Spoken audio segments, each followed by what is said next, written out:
नमस्कार दोस्तों, TNC bullet series में आपका हार्दिक स्वागत और अभिनंदन है। दोस्तों, जैसा कि आपको पता है कि टीएनसी बुलेट सीरीज के माध्यम से रोज सुबह 7 बजे हम एक इम्पोर्टेंट क्लास जो है वो आपके सामने लेके आते हैं। उस क्लास से रिलेटेड जो जो हमारे पास में डाउट होते हैं उन सबको क्लियर करते हैं। साथ के साथ उस क्लास को हम इस तरीके से तैयार करते हैं कि इन फ्यूचर में कोई भी क्वेश्चन किसी भी तरीके से निकल के आए, वहां से उस टॉपिक से हमारा क्वेश्चन जो है वो गलत ना हो जाए। टीएनसी बुलेट सीरीज की शुरुआत जो है वो हमने 1 जनवरी 2025 को की थी। साथ के साथ न्यू ईयर पे मैंने आपसे वादा किया था कि रोज सुबह 7 बजे हम टीएनसी बुलेट सीरीज के माध्यम से एक इंपॉर्टेंट क्लास जो है वो लेके आएंगे। पूरे 365 दिन जो है वो हम इसको चलाएंगे। जिस दिन प्रॉमिस किया था उस दिन दोस्तों मुझे लगा था कि कैसे जो है वो हमारे पास में इतनी क्लासें होगी, लेकिन मन में एक अजीब सा जो है वो दृढ़ विश्वास था और कुछ करने का जो है वो जुनून था। इसीलिए हम लगे रहे, चलते रहे और आपका जो है वो बराबर साथ मुझे जो है वो मिलता रहा। चलते चलते चलते चलते आज हम जो है दोस्तों 241 नंबर की क्लास पे पहुंच चुके हैं, यानी कि 241 क्लासेस, दैट इज अस्थमा जो है वो हम आज पढ़ेंगे। इन सेंस कि हमने जो है वो 240 टॉपिक जो है वो ऑलरेडी कंप्लीट कर लिए हैं और 240 टॉपिक अपने आप में जो है वो बहुत ही जो है वो अहम बात रखते हो। तो दोस्तों चलते हैं और 241 को भी करेंगे। धीरे धीरे हमारे पास में 250 भी आएगा, 300 भी आएगा और एक टाइम आएगा कि हम 265वीं नंबर की क्लास भी जो है वो कर लेंगे। क्यों? क्योंकि हम लगातार चल रहे हैं, बिना रुके चल रहे हैं। आपका साथ जो हो मुझे बराबर मिल रहा है। तो चलते हैं और आगे बढ़ते हैं। सबसे पहले हम बात कर लेते हैं इस टॉपिक के क्वेश्चन आंसर से रिलेटेड कि एग्जाम में जो है वो इस टॉपिक से किस तरीके के और किस टाइप के जो है वो क्वेश्चन आते हैं। तो दोस्तों ये हमारे पास में अस्थमा जो डिजीज है वो मेडिकल सर्जिकल के रेस्पिरेटरी सिस्टम की एक बहुत ही इंपॉर्टेंट जो है वो डिजीज है, जिसको हम यहाँ पे जो है वो कंप्लीट करेंगे। क्वेश्चन आंसर की बात करें तो दोस्तों क्वेश्चन आंसर यहाँ से जो है बहुत बार पूछे जाते हैं। हर बार अलग अलग तरीके से डेफिनेशन से पूछ लेते हैं। कई बार जो हो पैथोफिजियोलॉजी से रिलेटेड क्वेश्चन पूछ लेते हैं। कई बार जो हो पूछते हैं विजिंग साउंड किसमें देखने को मिलता है, या पूछ लेते हैं अस्थमा में जो हो मेन साउंड कौन सा होता है।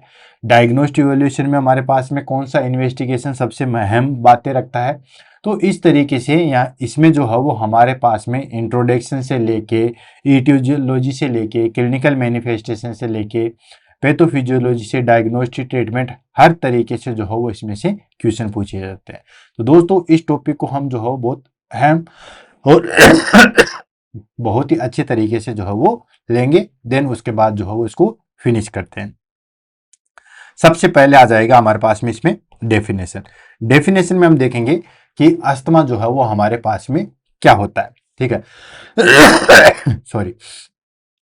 देखा जाए तो दोस्तों अस्थमा जो है वो हमारे पास में वही रेस्पिरेटरी सिस्टम की डिजीज है। इसके अंदर क्या होता है कि ये हमारे पास में ऑब्स्ट्रक्शन हो जाता है और ब्रोंकियल्स जो है वो स्वेलन हो जाती है। अगर हम सीधे शब्दों में और इसके शॉर्टकट में बात करें, आप देख सकते हो यहाँ पे इमेज बेस पे भी आपको काफ़ी सारी चीज़ें जो है वो देखने को मिल जाएगा। जैसे ये हमारे पास में जो है वो नॉर्मल लंग्स की जो है ब्रोंकाई है, ये जो है वो आप देख रहे हो बिल्कुल ओपन है और इस तरीके से जो है वो एयर फ्लो अच्छे तरीके से हो सकता है। ये हमारे पास में दोस्तों एस्थमेटिक लंग्स है। इसमें आप देख सकते हो कि ये जो है बिल्कुल, ये जो लाइनिंग है वो बिल्कुल स्वेलन हो चुकी है, जिसकी वजह से ये ल्यूमन जो है वो हमारे पास में नेरो हो चुकी है। अब नेरो ल्यूमन हो चुकी है, ल्यूमन जो है वो छोटी हो चुकी है, तो ऑफ कोर्स एयर फ्लो जो है वो हमारे पास में प्रॉपर नहीं हो पाएगा और यही अस्थमा में होता है। तो सबसे पहले इसकी डेफिनेशन ले लेते हैं, देन उसके बाद जो है वो आगे बढ़ते हैं।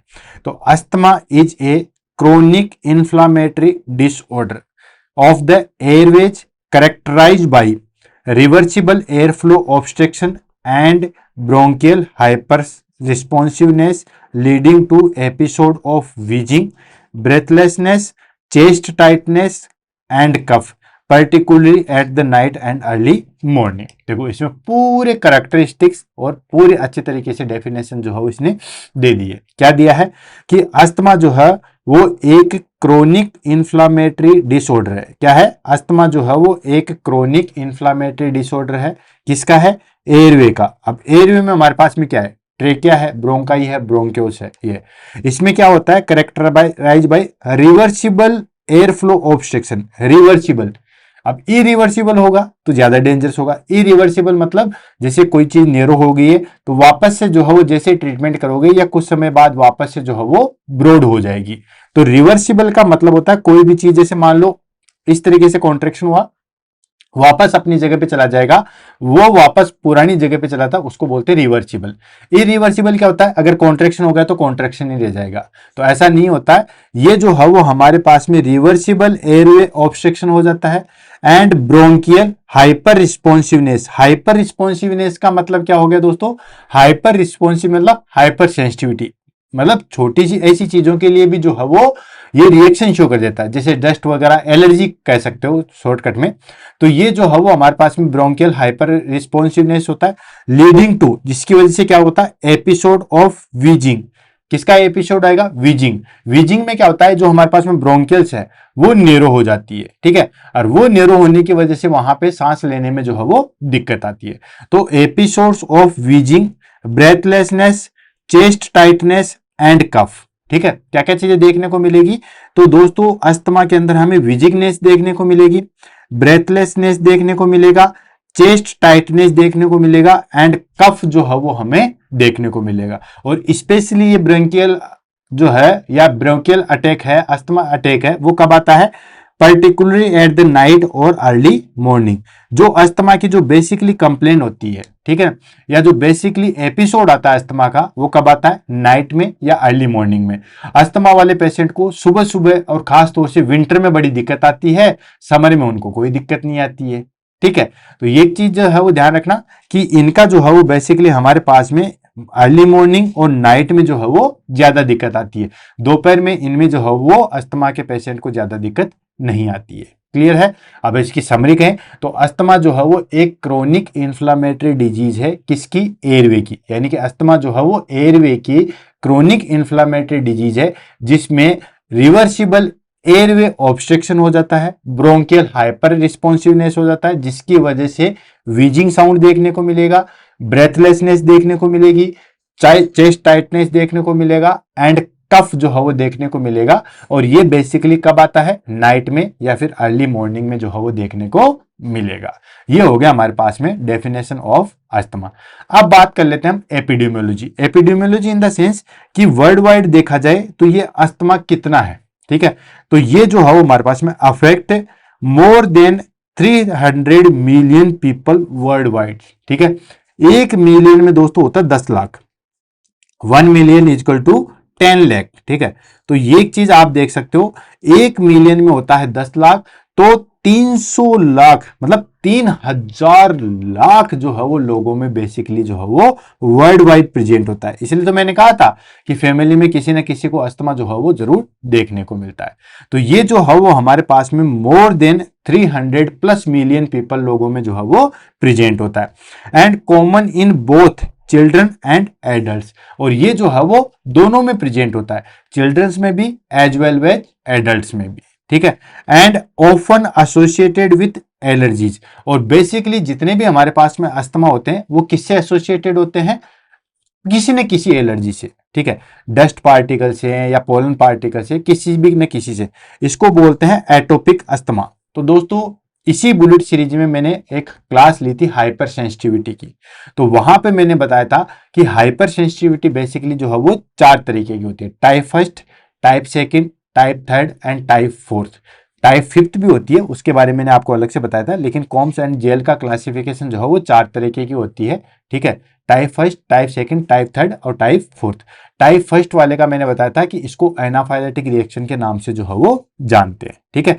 उस एनाफाइलेटिक रिएक्शन की अगर हम बात करें, ठीक है, यानी कि जो हमारे पास में एनाफाइलेटिक रिएक्शन था, अगर उसकी हम बात करें तो ये 2 तरीके की होती है, एक होती है लोकल और एक होती है जनरलाइज, ठीक है। 2 तरीके की मैंने आपको जो है वो एलर्जी बताई थी, कुल मिला के ये कह सकते हैं, यानी कि एनाफाइलेटिक रिएक्शन, या मैं कहूं दोस्तों कि ये जो है वो हमारे पास में एलर्जी है। तो एलर्जी 2 तरीके की बताई थी, एक लोकल और एक जनरलाइज। लोकल वाले को मैंने बताया था कि लोकल वाले को जो है वो हम एटोफी कहते हैं, क्या कहेंगे, एटोफी कहते हैं, और जनरलाइज को हम जो है वो एनाफाइलेटिक कहते हैं, ठीक है, एनाफाइलेटिक कहते हैं। तो ये मैंने वहां पे बहुत डिटेल से अच्छे तरीके से बताया था।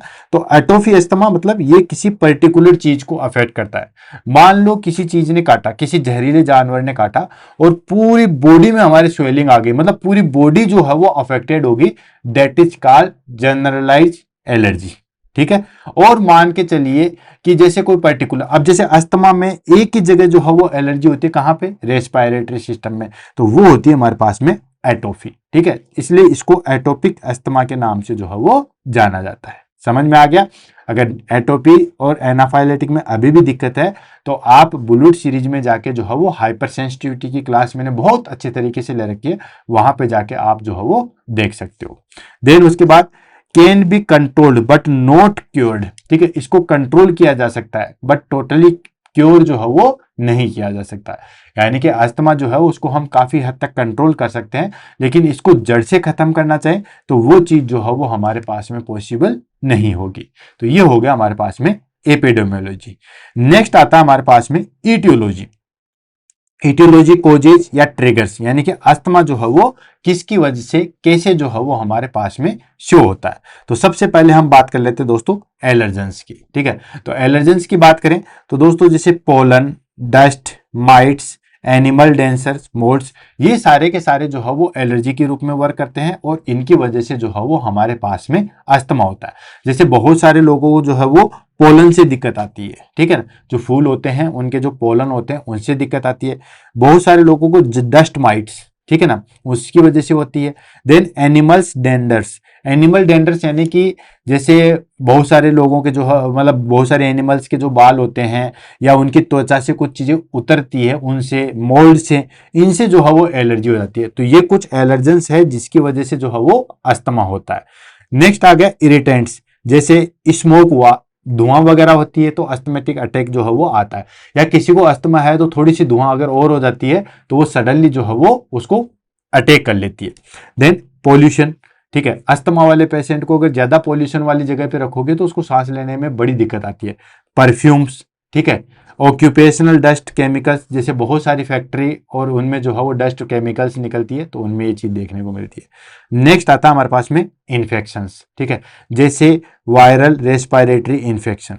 ठीक है, तो बहुत सारे ऐसे वायरस होते हैं जो कि हमारे पास में रेस्पिरेटरी इन्फेक्शन कोज करते हैं और ये बेसिकली जो है वो किस में अफेक्ट करते हैं दोस्तों, बच्चों में सबसे ज्यादा इफेक्ट करते हैं। देन एक्सरसाइज इंड्यूस्ड अस्थमा भी होता है। ठीक है, बहुत सारे लोग ऐसे होते हैं जो ज्यादा एक्सरसाइज करते हैं तो उसमें अस्थमेटिक अटैक जो है वो आ जाता है। तो एक्सरसाइज भी जो है वो अस्थमा क्रिएट कर सकती है। नेक्स्ट आ गया वेदर। वेदर में मैंने आपको बताया था कि जितना कोल्ड वेदर होगा उतना ही अस्थमा होने के चांसेस जो है वो बढ़ जाते हैं। ठीक है, तो जैसे कोल्ड एयर हो गया, सडनली चेंजेस इन टेम्परेचर। ठीक है, सडनली अगर जैसे मान लीजिए गर्मी है, थोड़ी देर बाद में टेम्परेचर चेंज हो गया, जैसे आजकल का चल रहा है। ठीक है, थोड़ी देर में जो है वो मौसम ठीक रहता है और थोड़ी देर बाद में जो है बारिश चालू हो जाती है। ठीक है, तो वेदर सडनली जो चेंज होता है उससे भी जो है वो दिक्कत आती है। नेक्स्ट आता है हमारे पास में मेडिकेशन। बहुत सारी ऐसी मेडिकेशन है जो कि अस्थमा या हम कहें कि ब्रोंकस को जो है वो कंस्ट्रिक्ट करने का काम करती है। जैसे एस्प्रिन हो गए, एनएसएआइड हो गया, ठीक है, non steroid anti inflammatory drugs हो गया, बीटा ब्लोकर्स हो गया। ये कुछ ऐसी मेडिकेशन है जो कि हमारे पास में जो है वो अस्थमा को प्रमोट करती है। नेक्स्ट आ गया हमारे पास में साइकोलॉजिकल स्ट्रेस। ठीक है, साइकोलॉजिकल, अगर कोई जैसे बहुत ज्यादा टेंशन लेता है तो भी अस्थमा के अटैक जो है वो आ जाता है। नेक्स्ट आता है जेनेटिक प्रीडिस्पोजन। ठीक है, जेनेटिक प्रीडिस्पोजन का मतलब होता है कि अगर किसी फैमिली में किसी को जो है वो अस्थमा है तो फिर आगे भी जो है वो उनके बच्चों को भी अस्थमा होने की संभावना जो है वो बढ़ जाती है। नेक्स्ट आ जाता है हमारे पास में risk factor. Risk factor in the sense कि ये जो है वो डायरेक्ट डिजीज कोज करते नहीं है लेकिन डिजीज को जो है वो बढ़ावा जरूर देते हैं। ठीक है, जैसे फैमिली हिस्ट्री ऑफ अस्थमा, अगर फैमिली में किसी को अस्थमा है तो ऐसा कोई पर्टिकुलर नहीं है कि होने वाली संतति को अस्थमा हो ही है। ठीक है ना, जैसे हेमोफीलिया रोग हो गया, ऐसे ये रोग तो ऐसे हैं कि अगर हो गया तो आगे वाली संतति में होगा ही होगा। ठीक है, लेकिन जैसे हमारे पास में अस्थमा हो गया तो अस्थमा जो है वो चांसेस बढ़ जाते हैं, लेकिन ऐसा कहीं पे भी हार्ड एंड फास्ट नहीं है, किसी भी जीन में ऐसा नहीं है कि अगर माता पिता को या किसी को अस्थमा है तो बच्चे को अस्थमा होगा ही होगा, ऐसा कोई पर्टिकुलर नहीं है। नेक्स्ट आता है चाइल्डहुड रेस्पिरेटरी इन्फेक्शन। ठीक है, बचपन के अंदर किसी को बहुत ज्यादा सीवियर इन्फेक्शन हो जाता है तो फिर बाद में अस्थमिक अटैक होने की उसकी संभावना जो है वो बढ़ जाती है। नेक्स्ट आता है एक्सपोजर टू एलर्जिन और स्मोक। ठीक है, यानी कि एलर्जेंस और स्मोक का एक्सपोजर अगर ज्यादा होगा, ठीक है, जैसे बहुत सारे लोग केमिकल्स या फैक्ट्री वगैरह में काम करते हैं, ठीक है, तो अगर वहां पे एलर्जेंस है या स्मोक का बहुत ज्यादा एक्सपोजर हो जाता है तो उनमें फिर अस्थमा होने की संभावना जो है वो बढ़ जाती है। नेक्स्ट आता है हमारे पास में ओबेसिटी। ठीक है, ओबेसिटी की अगर बात करें तो ओबेसिटी पर्सन को जो है वो अस्थमेटिक अटैक जो है वो जल्दी आता है।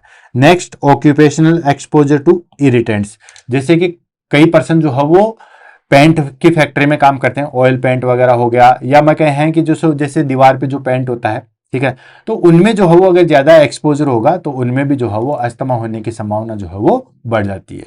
तो ये हमारे पास में कुछ रिस्क फैक्टर हैं जो कि अस्थमा को जो है वो प्रमोट करते हैं। नेक्स्ट आ जाता है हमारे पास में पैथोफिजियोलॉजी। दोस्तों जिस बच्चों ने इसके पैथोफिजियोलॉजी समझ ली ना, उसको ये टॉपिक पूरा कंठस्थ हो जाएगा। समझने के लिए सबसे अहम चीज, मतलब कहने का मतलब ये है कि अगर पैथोफिजियोलॉजी पढ़ ली ना तो फिर बाकी सारी चीजें बहुत आसानी से आ जाएगी। ठीक है, और इसकी पैथोफिजियोलॉजी अलग अलग टुकड़ों में डिवाइड होती है, डायरेक्टली जो है वो नहीं होता है, अलग अलग है। सारी चीजों को हम देखेंगे कि पहले ट्रिगर एक्सपोजर कैसे होगा, फिर एयरवे में चेंजेस कैसे होगा, फिर म्यूकस प्रोडक्शन किस तरीके से होगा, तो वो सारी चीजों का हम पढ़ेंगे। तो जिसको इसकी पैथोफिजियोलॉजी जो आ गई ना, उसको फिर साइन सिम्टम्स भी बहुत अच्छे तरीके से समझ में आ जाएंगे, फिर उसको डायग्नोस्टिक इवैल्यूएशन में भी कोई दिक्कत नहीं आएगी और मैनेजमेंट में भी कोई दिक्कत नहीं आएगी। इसलिए वन बाय वन करके जो है वो इसके पैथोफिजियोलॉजी को समझते हैं। सबसे पहले आता है ट्रिगर्स एक्सपोजर। ट्रिगर्स एक्सपोजर का मतलब है जो भी एलर्जेंस, ठीक है, जो भी एलर्जेंस जो है वो हमारे पास में उसका एक्सपोजर हुआ, एक्सपोजर होता है तो वो क्या करता है, एक्टिवेटेड इम्यून रिस्पॉन्स। ठीक है, जैसे मान लो मेरे को जो है वो डस्ट से एलर्जी है, तो ट्रिगर एक्सपोजर में हमारे पास में ट्रिगर्स क्या आ जाएगा, ट्रिगर आ जाएगा हमारे पास में डस्ट। ठीक है, तो डस्ट का जो एक्सपोजर है, ठीक है, डस्ट का एक्सपोजर होते क्या होगा दोस्तों, एक्टिवेटेड इम्यून रिस्पॉन्स। मेरा इम्यून रिस्पॉन्स जो है वो एक्टिवेटेड हो जाएगा। इम्यून रिस्पॉन्स एक्टिवेटेड होता है तो क्या होगा दोस्तों, इन्फ्लामेशन ऑफ द एयरवे। ठीक है, एयरवे के अंदर जो है वो इन्फ्लामेशन हो जाएगा। क्यों? क्योंकि जो हमारे पास में मास्ट सेल्स है, आपको हाइपर सेंसिटिविटी फर्स्ट पढ़नी है, क्यों वो हाइपर सेंसिटिविटी फर्स्ट ही जो है हमारे पास में अस्थमा की पैथोफिजियोलॉजी है। तो जो मास्ट सेल्स है उसके ऊपर इसिनोफिल्स आके बाउंड होती है, ये आपको बताइए। ठीक है, और ये भी बताया है कि ये जो हमारे पास में हाइपर सेंसिटिव फर्स्ट है, सेकेंड है, ये जो है वो हमारे पास में ह्यूमोरल जो है वो लिम्फोसाइट काम में आती है। तो जो मास्ट सेल्स है वो एक्टिवेटेड होती है, इसिनोफिल होती है, और टी लिम्फोसाइट जो है वो हमारे पास में एक्टिवेटेड होती है। फिर ये क्या करती है दोस्तों, हमारे पास में रिलीज ऑफ मीडिएटर्स। क्या रिलीज करती है तो दोस्तों आपको पता ही है, हिस्टामिन का जो है वो रिलीज होता है, ल्यूकोकेराटिनिस एंड प्रोस्टाग्लैंड्स का जो है वो हमारे पास में सीक्रेशंस होता है। समझ में आ गया, यानी कि हिस्टामिन का रिलीज होगा, देन उसके बाद हमारे पास में जो है वो ल्यूकोट्रिन्स का जो है एंड प्रोस्टाग्लैंड्स का जो है वो रिलीज होगा। अब उसके बाद क्या होगा, इसकी वजह से हमारे पास में एयरवे चेंजेज आएंगे। ठीक है, एयरवे चेंजेज क्या आएंगे, ब्रोंकियो कंस्ट्रक्शन आएगा, narrowing of the smooth muscles. Smooth muscle जो है वो कॉन्ट्रेक्शन करने लग जाएगी, और स्मूथ मसल्स कॉन्ट्रेक्शन करने लग जाएगी तो उसकी वजह से क्या होगा दोस्तों, हमारे पास में जो ब्रोंक्यूल्स है उनका कॉन्ट्रेक्शन चालू हो जाएगा। ठीक है, यानी कि अभी पूरी मैं समरी भी बताऊंगा, डोंट वरी। हुआ क्या, सबसे पहले ट्रिगर्स का एक्सपोजर हुआ, जैसे पोलन, डस्ट, परफ्यूम, किसी का भी, उसने सीधे जाके इम्यून सिस्टम को एक्टिवेटेड किया, मास्ट सेल एक्टिवेटेड हुई, इसिनोफिल एक्टिवेटेड हुई, टी लिम्फोसाइट एक्टिवेटेड हुई, जिसकी वजह से इन्फ्लामेशन चालू हो गया। इन्फ्लामेशन चालू होने के बाद जो है वहां पे हिस्टामिन, ल्यूकोट्रिन, प्रोस्टाग्लैंड जो है वो रिलीज हो गए। ये सारे के सारे फिर क्या करेंगे, हमारे पास में जो ब्रोंक्यूल्स है उनमें ब्रोंकियो कॉन्ट्रेक्शन जो है वो करवाएंगे, यानी कि narrowing of the smooth muscles, smooth muscles का जो है वो नैरोइंग करवाएंगे। नेक्स्ट क्या होगा, म्यूकोसल एडिमा। ठीक है, उसकी वजह से क्या होगा कि जो म्यूकस था, जो हमने अभी ये देखा था, देखा, ठीक है, ये था, तो ये म्यूकोसल एडिमा का जो है वो हमारे पास में क्या होगा दोस्तों, स्वेलिंग हो जाएगी। ठीक, तो ये क्या होगा, जैसे हमारे पास में जो है वो म्यूकोसल एडिमा होगा, स्वेलिंग हो जाएगी, and increase mucus secretions. Mucus secretions जो है वो इंक्रीज हो जाएंगे। ठीक है, यानी कि जैसे हमारे पास में जो है वो ब्रोंकियो कंस्ट्रिक्शन हुआ, ब्रोंकियो कंस्ट्रिक्शन होने के बाद जो है वो एडिमा होता है, ठीक है, म्यूकोसल एडिमा होता है। और म्यूकोसल एडिमा के बाद में जो है वो हमारे पास में इंक्रीज म्यूकस सिक्रेशंस, ठीक है, ये चालू हो जाएंगे। देन उसके बाद क्या होगा, फिर उसके बाद रिजल्ट ये निकलेगा कि देखो हमारे पास में स्वेलिंग हो चुकी है, ब्रोंक्यूल्स में जो है वो हमारे पास में कंस्ट्रक्शन हो चुका है, ठीक है ना, और वो जो हमारे पास में ब्रोंक्यूल्स है, ठीक है, वो हमारे पास में क्या होता है, डिक्रीज एयर फ्लो हो जाएगा। अब ये जो हमारे पास में जैसे ये ल्यूमन थी, ठीक है, ये ल्यूमन थी, अब ये ल्यूमन जो है वो इस तरीके से होगी, ठीक है, ये ल्यूमन जो है वो इस तरीके से होगी, बिल्कुल नेरो होगी। मैंने इसको बड़ा बना दिया, अगर हम इसको इसी के साइज का बनाएंगे, ये जैसे ये, और ये हमारे पास में जो है वो ल्यूमन होगी, ल्यूमन जो है बहुत कंस्ट्रिक्ट होगी। तो कंस्ट्रिक्ट होने की वजह से उसमें हमारे पास में वीजिंग होगा, वीजिंग नैरोइंग है, ऑलरेडी मैंने लंग साउंड पढ़ा रखे हैं। डिस्निया होगा, कफ जो है वो हमें देखने को मिलेगा, ठीक है। एंड क्रोनिक अनट्रीटेड अस्थमा, ठीक है, अगर हम अस्थमा को ट्रीट नहीं कर पाएंगे तो एयरवे रीमोल्डिंग यानी कि परमानेंट जो है वो थिकिंग हो जाएगी एयर वाल की, अगर हमने अस्थमा को ट्रीट नहीं किया तो। कुल मिला के सीधे शब्दों में इसकी मैं समरी बताऊं तो जो भी इरिटेंट्स हैं या जो भी हमारे पास में जो है वो एलर्जेंस है हमारी बॉडी में जाएंगे, बॉडी में जाते इम्यून सिस्टम को इंटरप्ट करेंगे, वहां पे हमारे पास में मास्ट सेल्स है, इसेनोफिल्स है, टी लिम्फोसाइट्स है, उनको एक्टिवेटेड करेंगे। उनको एक्टिवेटेड करने के बाद में क्या होगा कि हमारे पास में वहां पे हिस्टामिन, इंटरल्यूकिन, इनका जो है वो सीक्रेशन चालू हो जाएगा।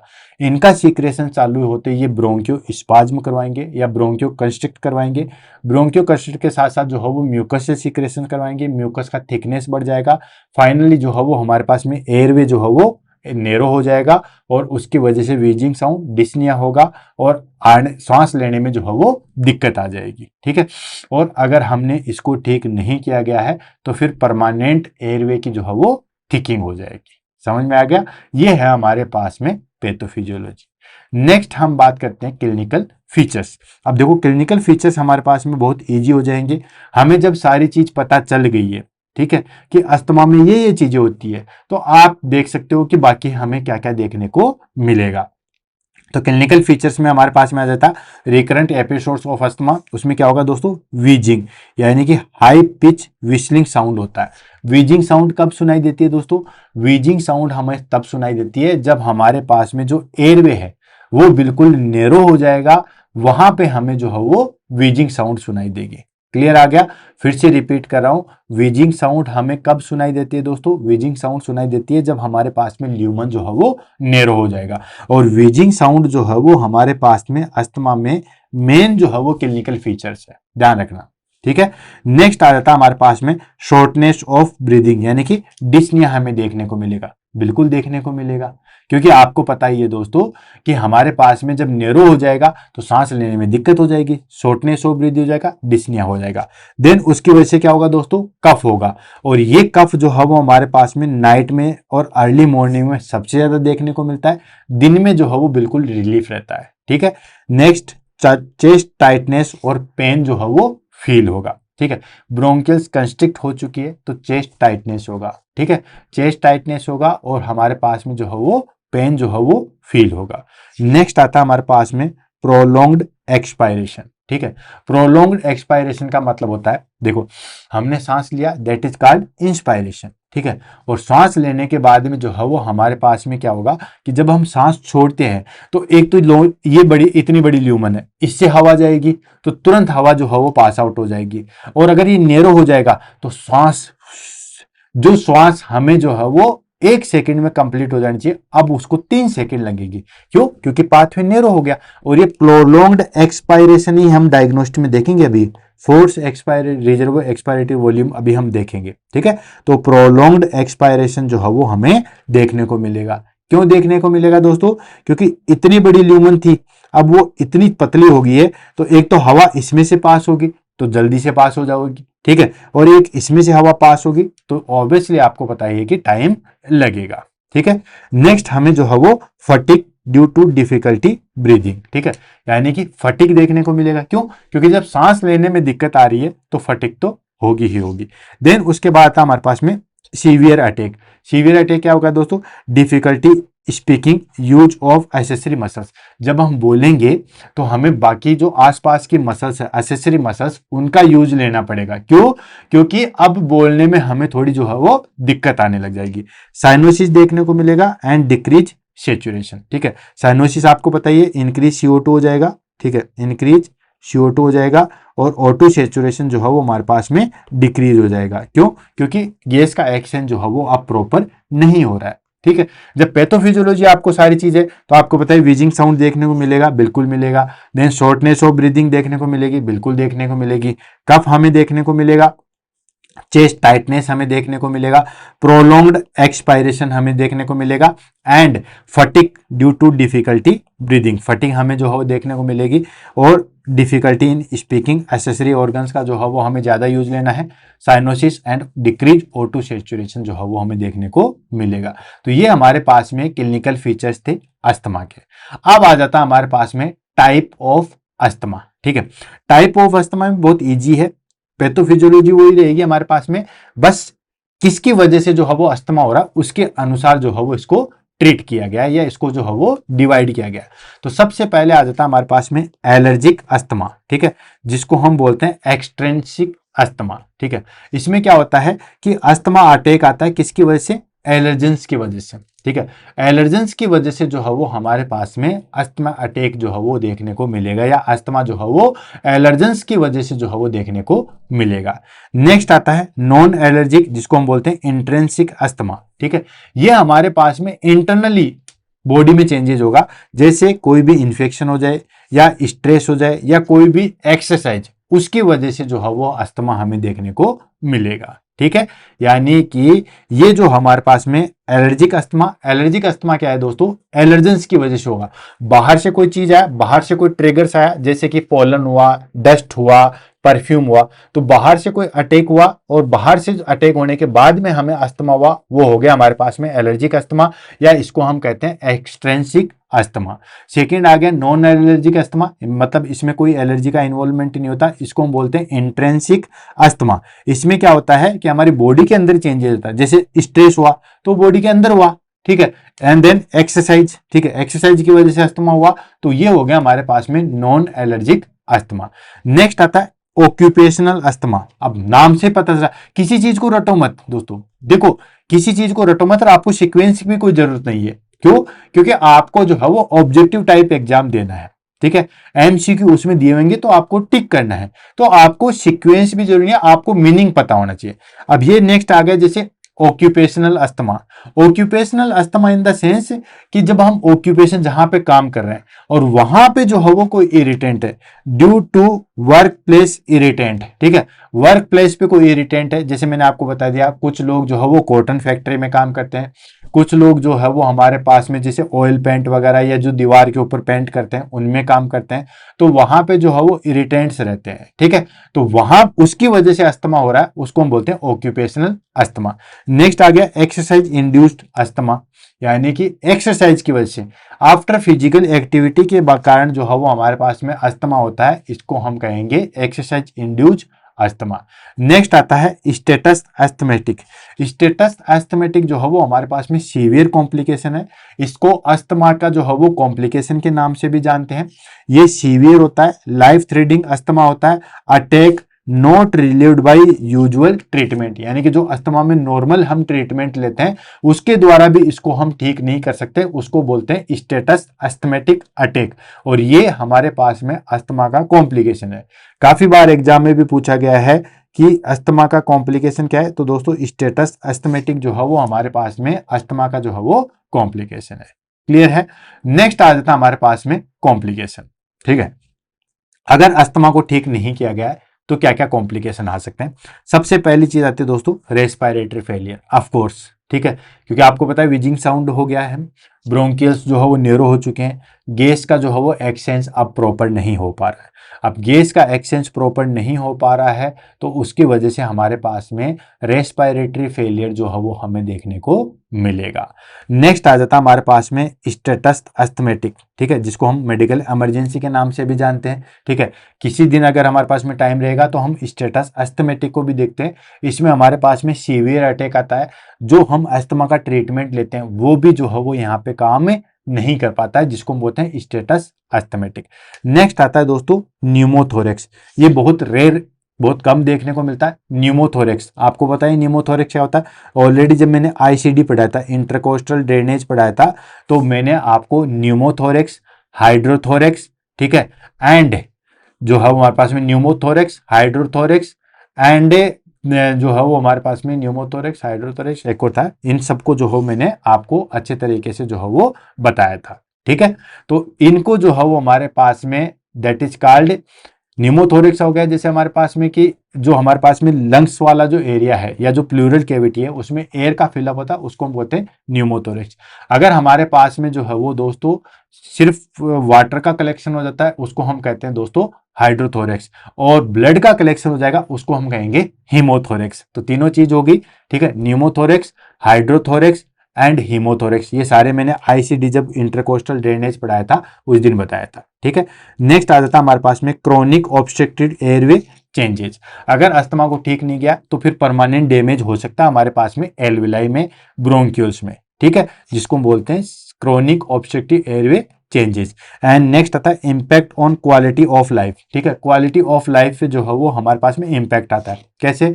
जैसे बच्चा है, सर्दियों में उसको बार बार अस्थमा आता है तो स्कूल को मिस करेगा, ठीक है ना। एडल्ट पर्सन है तो अस्थमेटिक अटैक आ गया है तो वो फिर अपने जॉब को जो है वो उस दिन एब्सेंट लेना पड़ेगा।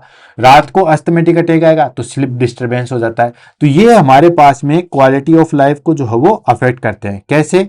मिस्ड स्कूल, बच्चों में अगर अस्थमेटिक अटैक आ गया तो नहीं जा पाएंगे, और सर्दियों में बहुत बार देखने को मिलता है। वर्क की बात करें तो एडल्ट पर्सन है, अगर उसमें अटैक आ गया तो ये सारी चीजें हो गया। नेक्स्ट आता है स्लीप डिस्टर्बेंस। रात को अगर अस्थमेटिक अटैक आ गया तो उसमें हमें ये चीजें जो है वो देखने को मिलेगी। तो ये हमारे पास में कुछ कॉम्प्लिकेशन है जो अस्थमा में देखने को मिलते हैं। कौन कौन से? Respiratory failure, static asthmatic, pneumothorax, chronic obstructive airway changes and impact of quality of life. Clear है? नेक्स्ट आ जाता है हमारे पास में डायग्नोसिस, यानी कि किस तरीके से हम जो है वो अस्थमा का पता लगाएंगे। तो सबसे पहले आ जाएगा history and clinical examination. Of course जैसे हम पेशेंट को पैल्पेट करके देखेंगे तो वीजिंग साउंड, ये सारी चीजें, देन SpO2 फॉल, ये सारी चीजें हमें देखने को मिलेगी। तो दोस्तों हिस्ट्री एंड क्लिनिकल एग्जामिनेशन के बिहाफ पे भी हम बता सकते हैं कि इस पर्टिकुलर पर्सन को जो है वो अस्थमा है। बाकी इसका मोस्ट इंपॉर्टेंट टेस्ट आता है that is called pulmonary function test. ठीक है, पल्मोनरी फंक्शन टेस्ट जो है वो हमारे पास में गोल्ड स्टैंडर्ड टेस्ट होता है अस्थमा को चेक करने का। इसके अंदर हम क्या देखते हैं दोस्तों? इसके अंदर हम फोर्स एक्सपायरेटरी वॉल्यूम फर्स्ट देखते हैं। ठीक है, फोर्स एक्सपायरेटरी वॉल्यूम और forced expiratory volume in 1 second, इन दोनों का जो है वो रेशियो देखते हैं। ध्यान रखना, ठीक है, कौन कौन सा? तो दोस्तों force expiratory volume in 1 second, 1 second में हम कितनी एयर जो है वो बाहर निकाल पाते हैं। ठीक है, तो total air sorry total air और 1 सेकेंड में कितनी एयर निकलती है उसका हम जो है वो रेशियो देखते हैं। नेक्स्ट आता है हमारे पास में रिवर्सिबिलिटी आफ्टर ब्रोंकियो डायलेटर।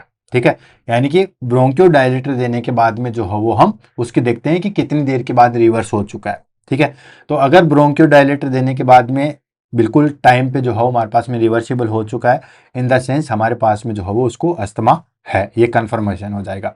नेक्स्ट आ जाता है हमारे पास में पीफर, पीक एक्सपायरेटरी फ्लो रेट। ठीक है sorry, peak expiratory flow rate की अगर हम बात करते हैं तो ये वेरिएबिलिटी करेगा सजेस्टेड टू अस्थमा। ठीक है, अस्थमा में जो हमारे पास में जो है वो वेरी करेगा। देन एक्सरे देखेंगे तो एक्सरे पर्टिकुलर अस्थमा के लिए हम नहीं देखते हैं, लेकिन अस्थमा के साथ साथ कोई और चीज तो नहीं है, उसको रूल आउट करने के लिए हम देखते हैं। और एलर्जी टेस्टिंग में हम स्किन प्रिक, ठीक है ना, जैसे इंट्राडर्मली करके AST करते हैं, या IgE जो है वो लेवल देखते हैं। ब्लड टेस्ट में हम देखेंगे इशोनोफिलिया एंड IgE लेवल जो है वो हम चेक करेंगे।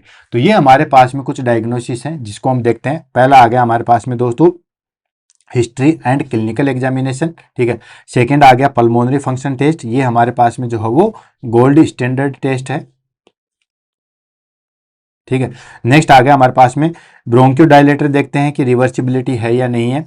Then peak expiratory flow rate, ये सारी चीजें देखेंगे।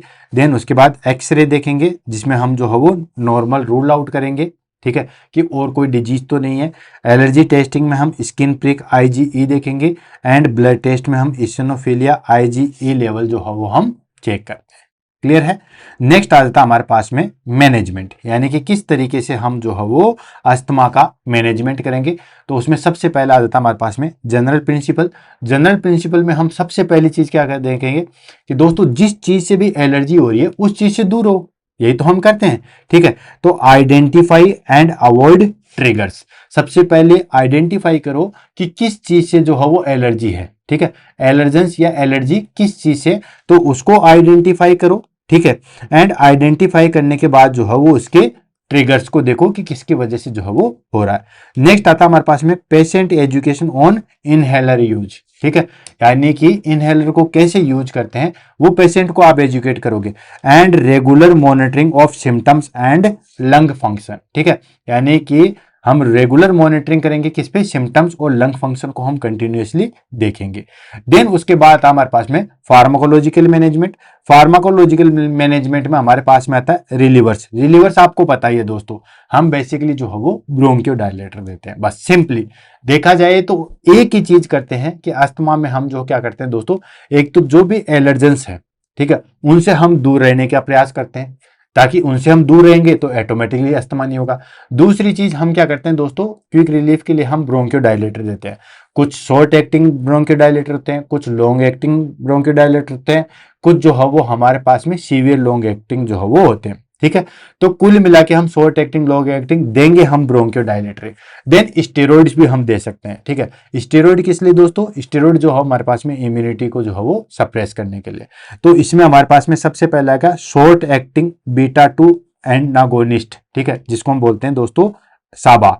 शॉर्ट एक्टिंग बीटा एगोनिस्ट जैसे सालबुटामोल है, टेराब्यूटालाइन है, ये सारे के सारे जो है वो हमारे पास में साबा है। ठीक है, एंड एंटी कोलिनर्जिक देते हैं, जैसे इप्रोपियम ब्रोमाइड जो है वो दिया जाता है। तो ये जो है हमारे पास में quick relief and rich secure drugs के रूप में देते हैं। नेक्स्ट आता है हमारे पास में कंट्रोलर, जो कि इसको कंट्रोल करेंगे, यानी कि लॉन्ग टर्म प्रिवेंटिव ड्रग्स के रूप में। तो इसमें हमारे पास में आ जाता है पहला इनहेल्ड कोर्टिकोस्टेरॉइड। ठीक है, इनहेल्ड कोर्टिकोस्टेरॉइड में हमारे पास में आ जाता है दोस्तों बुडोनासिन आता है। देन उसके बाद जो है वो फ्लुचिस्टिन आता है। लॉन्ग एक्टिंग बीटा एगोनिस्ट की बात करते हैं, पहले वाला हमारे पास में शॉर्ट एक्टिंग था साबा, ये है हमारे पास में लाबा। ठीक है, जैसे सेलमेट्रोल है, फिमेट्रोल है, ये क्या करते हैं कि हमारे पास में जो है वो ये आईसी के साथ भी देते हैं, इनहेल्ड कोर्टिकोस्टेरॉइड्स के साथ में भी जो है वो दे सकते हैं। ठीक है, जैसे फोराकोट के नाम से आता है, उसमें हमारे पास में बुडोनिसोन। ठीक है, जैसे फोराकोट आता है, एक इनहेलर बता रहा हूँ फोराकोट। ठीक है, इसमें हमारे पास में बुडोनिसिन भी आता है।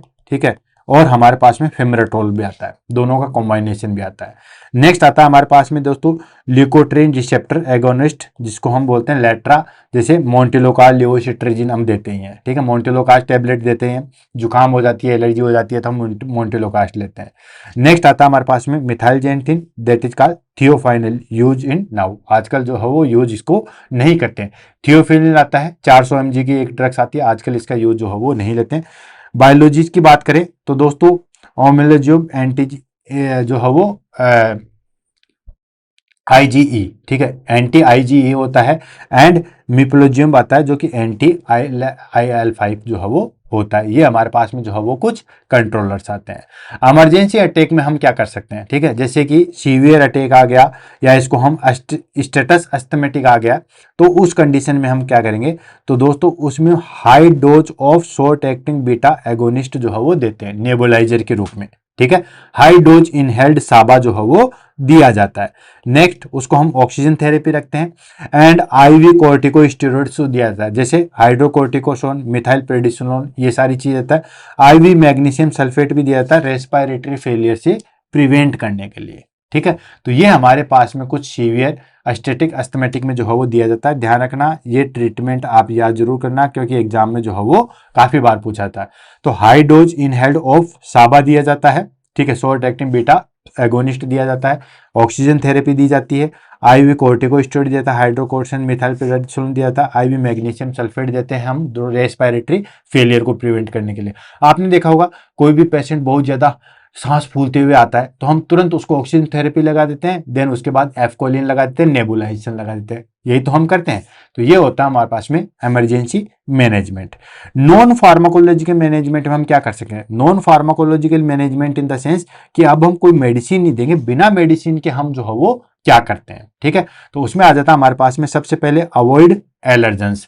जो एलर्जेंस है उनको हम जो है वो अवॉइड करते हैं, जैसे स्मोक हो गया, डस्ट हो गया, इनको हम सबको जो है वो अवॉइड करते हैं, ठीक है।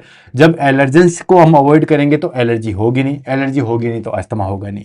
देन ब्रीदिंग एक्सरसाइज करवाते हैं, योगा, मेडिटेशन, ये सब चीजें करवाते हैं।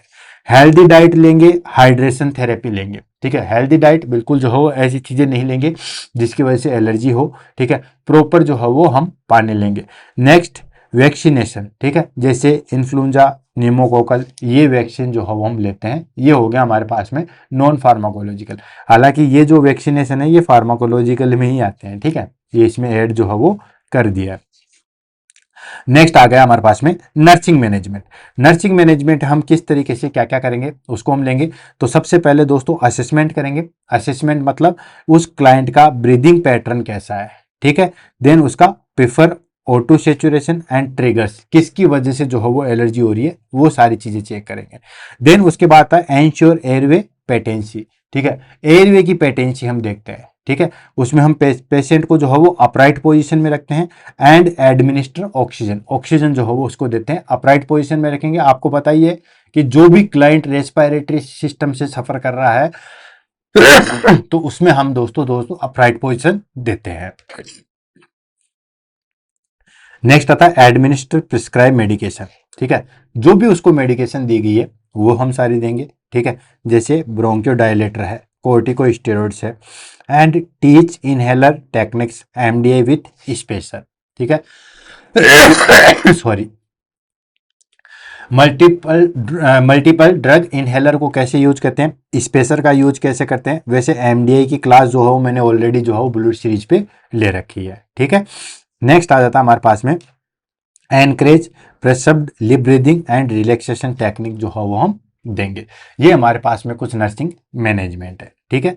नेक्स्ट आ जाता है हमारे पास में educate the family and patient. Patient और फैमिली को किस तरीके से हम एजुकेट करेंगे, ठीक है।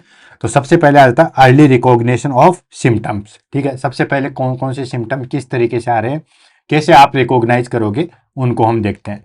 नेक्स्ट ट्रिगर अवॉइडेंस, ठीक है, यानी कि कौन कौन से ऐसे ट्रिगर्स हैं जिसकी वजह से ये एलर्जी जो है वो ज्यादा होती है। एंड प्रॉपर मेडिकेशन एडियरेंस करेंगे, ठीक है। नेक्स्ट आता है ड्यूरिंग एक्यूट अटैक। अगर मान के चलिए सडनली किसी को अटैक आ गया है तो हम क्या करेंगे, तो दोस्तों स्टे विथ पेशेंट, पेशेंट के साथ में रहना है एंड प्रोवाइड रीअश्योरेंस, उसको बिल्कुल काम और अच्छे तरीके से बताना है कि कुछ नहीं होगा, बिल्कुल ठीक हो जाओगे। ठीक है। नेक्स्ट मॉनिटर वाइटल साइन, उसके वाइटल साइन जो हो मॉनिटर करोगे एंड रेस्पिरेटरी स्टेटस जो हो वो देखेंगे। नेक्स्ट आता है prepare for emergency intervention if needed, ठीक है। अगर हमें लगता है कि अब इसको इमरजेंसी इंटरवेंशन की जरूरत है तो उसके लिए भी हम जो है वो प्रिपेयर रखेंगे। सडनली अगर किसी को अटैक आता है तो सबसे पहले जो है वो आप उसी के साथ रहोगे, उसको रीएश्योरेंस दोगे कि कोई नहीं, ठीक है, ठीक हो जाओगे। वाइटल साइन चेक करोगे, एसपीओ2 चेक करोगे, रेस्पिरेटरी स्टेटस देखोगे। देन इमरजेंसी इंटरवेंशन के लिए हम जो है वो तैयार रहेंगे। क्लियर है। नेक्स्ट आ जाता है हमारे पास में प्रोग्नोसिस। प्रोग्नोसिस की अगर हम बात करें मतलब कितना परसेंट रिकवरी के, कितने परसेंट ठीक होने के चांसेस है, तो दोस्तों with proper management most patient lead to normal life, ठीक है। एक तो चीज हमने पहले ही क्लियर कर दी थी कि अस्थमा होने के बाद उससे पर्टिकुलरली कंप्लीटली जो है वो रिकवर आप नहीं कर सकते, ठीक है। यानी कि ऐसा नहीं है कि पूरा जो है वो आप उसको रिकवर कर लोगे, ठीक है। प्रॉपर जो है वो आपको प्रॉपर ट्रीटमेंट लोगे तो आप नॉर्मल लाइफ जो है वो जी सकते हो। नेक्स्ट पुअरली कंट्रोल्ड अस्थमा, ठीक है, यानी कि अगर मान के चलिए कि बार बार अस्थमा कंट्रोल नहीं हो, फ्रीक्वेंट हॉस्पिटलाइजेशन है, इम्पेयर्ड क्वालिटी ऑफ लाइफ है, ठीक है, तो उसमें हमारे पास में अगर कंट्रोल सही तरीके से नहीं हो रहा तो ये सारी चीजें हमें देखने को मिलेगी। And risk of severe attack because regular control therapy. बार बार आप कंट्रोल थेरेपी यूज में लोगे तो फिर उसके बाद सीवियर अटैक भी जो है वो हो सकते हैं। बाकी आपको पता ही है कि इसमें अगर आप प्रॉपर ट्रीटमेंट लेंगे तो कोई चीज़ की दिक्कत नहीं आएगी। ठीक है, तो इसमें हमारे पास में अगर सीवियर अटैक आता है तो हमें हॉस्पिटल लेने की जरूरत नहीं है, क्योंकि रेगुलर कंट्रोल थेरेपी से उसको हम ट्रीट नहीं कर सकते। क्लियर है। नेक्स्ट आ जाता हम समरी, फटाफट इसकी समरी करते हैं। तो दोस्तों ये हो गया हमारे पास में समरी। समरी में आ गया कि asthma is a chronic inflammatory airway disease with recurrent episodes of wheezing, cough, chest tightness and breathlessness. आपको बताइए कि अस्थमा जो है वो हमारे पास में क्रोनिक इन्फ्लामेटरी एयरवे डिजीज है, जिसके अंदर जो है वो बार बार एपिसोड होता है वीजिंग का, कफिंग का, चेस्ट टाइटनेस का एंड ब्रीथलेसनेस जो है वो हमें देखने को मिलेगी। And it caused by allergens, irritant, infection और एक्सरसाइज। ठीक है, इसके जो है वो क्या क्या कोजेज हो सकते हैं? तो दोस्तों इसके कोजेज एलर्जेंस है, इरिटेंट्स है, इन्फेक्शन है, एक्सरसाइज है। ये सारे के सारे जो है वो इसके कोजेज है। एंड डायग्नोसिस, ठीक है, diagnosis is clinical plus pulmonary function test. इसके जो है वो हमारे पास में डायग्नोसिस क्या है दोस्तों? इसके हमारे पास में क्लिनिकल और पल्मोनरी फंक्शन टेस्ट है।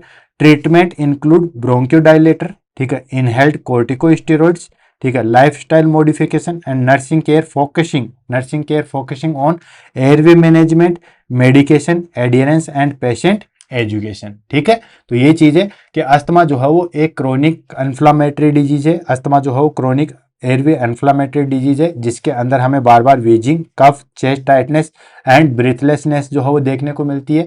इसके जो है वो क्या कारण हो सकते हैं? इसके कारण एलर्जेंस है, इरिटेंट है, इन्फेक्शन है एंड एक्सरसाइज है। डायग्नोसिस हम कैसे करेंगे? तो डायग्नोसिस जो है वो clinical plus pulmonary function test के द्वारा हम डायग्नोसिस कर सकते हैं। ट्रीटमेंट में हमारे पास में हम ब्रोंकियोडायलेटर देते हैं, इनहेल्ड कोर्टिकोस्टेरॉइड देते हैं एंड लाइफ स्टाइल मॉडिफिकेशन के लिए हम जो है वो दोस्तों प्रॉपर नर्सिंग केयर करते हैं। और वो प्रॉपर नर्सिंग केयर जो है वो किसके ऊपर फोकस करती है? Airway management, medication adherence and patient education के ऊपर जो है वो डिपेंड करती है। क्लियर है। तो दोस्तों इसी के साथ आज की क्लास जो है वो हम यहीं पे फिनिश करते हैं। थोड़ी सी तबीयत खराब होने की वजह से थोड़ा सा क्लास जो है वो हमारे पास में डिस्टर्ब हुई, उसके लिए मैं क्षमा चाहता हूँ। बाकी हम जल्दी ही जो है वो ट्रीटमेंट लेके ठीक होंगे और नेक्स्ट क्लास को हम बिल्कुल प्रॉपर और अच्छे तरीके से करेंगे। दोस्तों तब तक के लिए दोस्तों all the best, have a nice day, thank you so much. Class कैसे लगी उसके बारे में ज़रूर बताइएगा। मिलते हैं कल सुबह 7 बजे नई वीडियो के साथ। तब तक के लिए all the best, have a nice day, thank you so much.